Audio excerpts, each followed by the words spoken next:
ഈ പ്രശാന്തിൻ്റെ കാര്യത്തിൽ ഈ പറഞ്ഞതുപോലെ ഇതൊക്കെ ഈ ഉത്തരവുകളൊക്കെ ഉണ്ടായിട്ടും ഇതിനെയൊക്കെ കാറ്റിൽ പറത്തിക്കൊണ്ട് പ്രശാന്ത് സ്വന്തം ഇഷ്ടപ്രകാരം ചെയ്തതാണ് ഇത് എന്ന് കരുതാൻ ന്യായമില്ല.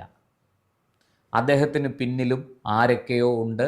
ആ പിന്നിലിരിക്കുന്ന ആൾക്കാരാണ് മുന്നിലിരിക്കുന്ന മാറി മാറി വരുന്ന ഭരണസമിതിയെ കൊണ്ട് ഇതൊക്കെ ചെയ്യിക്കുന്നത്.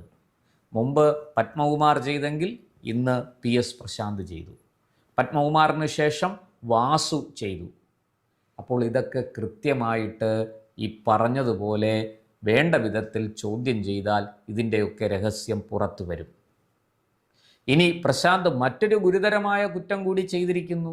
കടുത്ത കോടതിയലക്ഷ്യ നടപടിയാണ് അദ്ദേഹം ചെയ്തിരിക്കുന്നത്, പ്രവർത്തിച്ചിരിക്കുന്നത്.